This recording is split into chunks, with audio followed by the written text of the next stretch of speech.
Lietuvos krepšinio federacijos prezidentas Arvydas Sabonis ir Jonas Kazlauskas šiandien pasirašė sutartį, pagal kurią žinomas krepšinio specialistas artimiausius 4 metus treniruos Lietuvos vyrų rinktinę. Aš tik galiu pasidžiaugti, kad treneris Jonas Kazlauskas vėl grįžta į Lietuvos nacionalinę vyrų krepšinio rinktinę.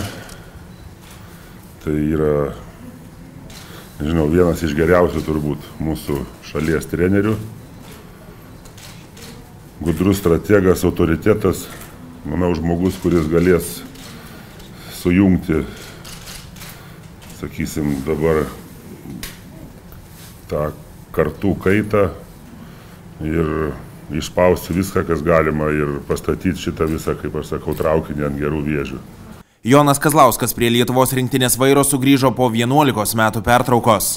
Anot krepšinio specialisto jis anksčiau buvo nusprendęs negrįžti į rinktinę. Tačiau Arvydas Sabonis įkalbėjo pakeisti sprendimą. Tai didelė garbė, didelis pripažinimas treniruoti Lietuvos nacionalinę rinktinę, vyrų rinktinę. Galvoju, per didelį laiko tarpą Lietuvos vyrų krepšinis truputį išpaikino visus sirgalius, gana gerais rezultatais. Esu įsitikinęs, kad tokiai mažai valstybei kaip Lietuva, su tiek gyventojų, toks pastovumas, koks buvo visą šį periodą, yra labai didelis pasiekimas.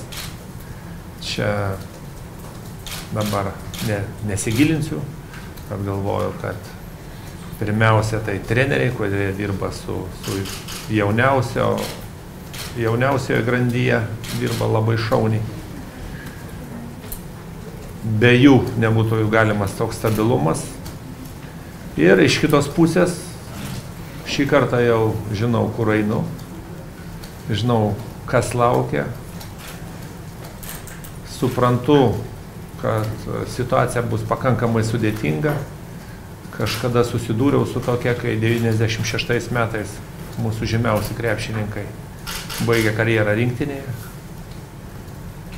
Aš ir dabar esu įsitikinęs, kad rinktiniai turi žaisti geriausiai, todėl mano supratimu specialiai kažką tai išvaryti iš rinktinės ar kažką tai tikrai neketinu, nesimsiu to.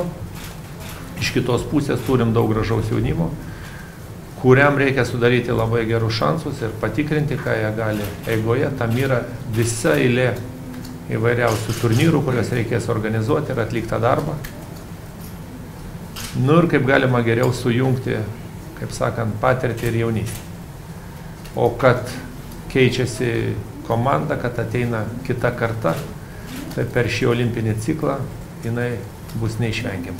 Spaudos konferencijoje LKF prezidentas Arvydas Sabonis taip pat pasirašė bendradarbiavimo sutartį su didžiausia Lietuvos mėsos perdirbimo įmonė, akcinė bendrovė Krekenavos agrofirma ir dar 2 koncerno Vikonda įmonėmis – UAB Kėdainių konservų fabrikas ir Dadu ledų gamintoja UAB Vikeda.